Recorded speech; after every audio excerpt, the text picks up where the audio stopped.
श्री स्वामी समर्थ. श्री स्वामी चरित्र सारामृत अध्याय पहिला. श्री स्वामी समर्थ महाराजांच्या चरणी कोटी कोटी प्रणाम.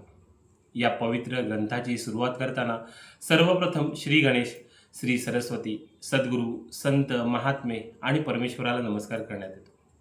कोणतेही शुभकार्य निर्विघ्नपणे पूर्ण व्हावे, बुद्धीला योग्य दिशा मिळावी आणि वाणीला सामर्थ्य प्राप्त व्हावे यासाठी देव आणि गुरूंचे स्मरण केले आहे. या संपूर्ण विश्वाची निर्मिती करणारा, पालन करणारा आणि संपूर्ण सृष्टीचा आधार असणारा परमेश्वर एकच आहे. त्याच परमेश्वराच्या इच्छेने हे जग निर्माण झाले असून त्याच्याशिवाय कोणतेही कार्य पूर्ण होऊ शकत नाही. म्हणून लेखक परमेश्वराच्या चरणी नम्रपणे शरण जातो आणि हे पवित्र स्वामीचरित्र सांगण्याचे सामर्थ्य आपल्याला मिळावे अशी प्रार्थना करतो. परमेश्वराने भक्तांचे रक्षण करण्यासाठी आणि धर्माची स्थापना करण्यासाठी अनेक अवतार धारण केले.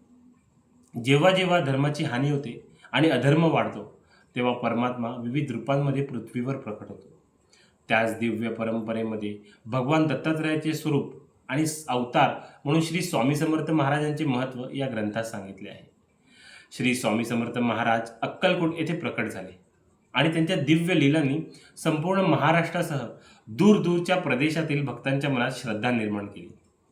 स्वामींचे स्वरूप, त्यांचे ज्ञान, त्यांचे सामर्थ्य आणि त्यांच्या असंख्य लीला सामान्य बुद्धीने पूर्णपणे समजणे किंवा वर्णन करणे शक्य नाही.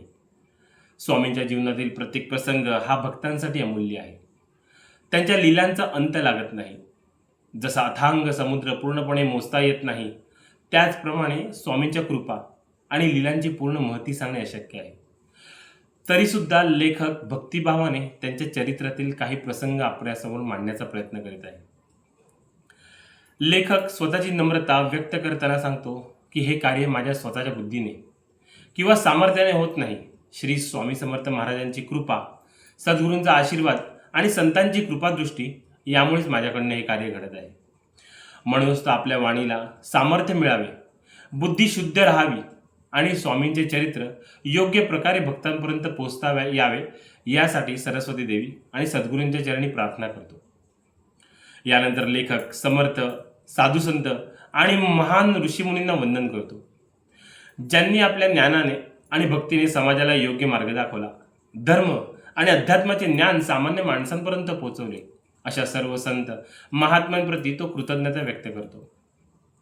संतांच्या मनात कोणताही भेदभाव नसतो. ते सर्व जातींकडे, जीवांकडे समान दृष्टीने पाहतात. त्यांचे जीवन लोकांच्या कल्याणासाठी असते. त्यामुळे अशा संतांच्या चरणी नतमस्तक होऊन त्यांचे चरित्र श्रद्धेने ऐकावे असा संदेश या आपल्या अध्यायातून मिळतो.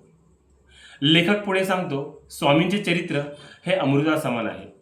जसे अमृत जीवनाला अमरत्व आणि आनंद देते, तसेच संतांचे चरित्र मनाला शांती, भक्ती आणि आध्यात्मिक आनंद देते. म्हणून हे चरित्र केवळ कथा म्हणून ऐकू नये, ते श्रद्धेने, भक्तीने आणि मन एकाग्र करून ऐकावे. स्वामींच्या प्रत्येक लीला मागे भक्तांसाठी काही ना काही आध्यात्मिक संदेश दडलेला असतो.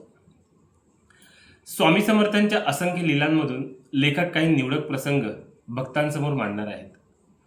जसा एखादा विशाल समुद्रातून मौल्यवान मोती शोधून काढला जातो, त्याचप्रमाणे स्वामींच्या अनंत चरित्रातून काही अमूल्य प्रसंग या ग्रंथात सांगितले जाणार आहेत. या संपूर्ण कार्यामागे लेखकाचा अहंकार नाही. तो स्वतःला केवळ एक माध्यम मानतो. स्वामी समर्थच करते आहेत आणि स्वामी समर्थच आपल्याकडून कार्य करून घेतात अशी त्याची श्रद्धा आहे. म्हणून या पवित्र चरित्राचे श्रवण करणाऱ्या प्रत्येक भक्तांनी स्वामींच्या चरणी पूर्ण विश्वास ठेवावा. जीवनात कितीही संकटे आली, अडचणी आल्या किंवा परिस्थिती कठीण झाली तरी गुरु आणि परमेश्वरावर श्रद्धा ठेवून त्यांचे नामस्मरण करत राहावे. या अध्यायाच्या शेवटी लेखक श्री स्वामी समर्थ महाराजांच्या चरणी प्रार्थना करतो की हे स्वामी समर्थ महाराज, माझ्यावर कृपा करा, माझ्या वाणीला सामर्थ्य द्या, माझ्याकडून आपले चरित्र योग्य प्रकारे सांगून घ्या. हे चरित्र ऐकणाऱ्या आणि वाचणाऱ्या प्रत्येक भक्तावर आपली कृपादृष्टी राहू द्या. अशा प्रकारे देव, गुरु, संत आणि श्री स्वामी समर्थ महाराजांना वंदन करून श्री स्वामीचरित्र सारामृताच्या पुढील अध्यायाची सुरुवात करण्यासाठी मंगलमय वातावरण तयार केले जाते. अध्याय 1चा सार. अध्याय 1 मध्ये देवाचे स्मरण करा, गुरूंच्या चरणी श्रद्धा ठेवा, संतांचा आदर करा आणि अहंकार सोडून परमेश्वराच्या चरणी स्वतःला अर्पण करा. श्री स्वामी समर्थ महाराजांच्या लीलांना अंत नाही.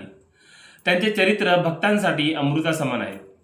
हे चरित्र श्रद्धेने ऐकले आणि स्वामींचे नामस्मरण केले तर मनाला शांती, भक्ती आणि सकारात्मक शक्ती मिळते. आपण काही करत नाही, स्वामी महाराज आपल्याकडून करून घेतात. हीच या संपूर्ण अध्यायाची अत्यंत सुंदर भावना आहे. श्री स्वामी समर्थ महाराज आमच्या सर्व भक्तांवर आपली कृपादृष्टी सदैव राहू दे. सर्वांचे दुःख दूर करा. सर्वांना सुख, शांती, आरोग्य आणि सद्बुद्धी द्या.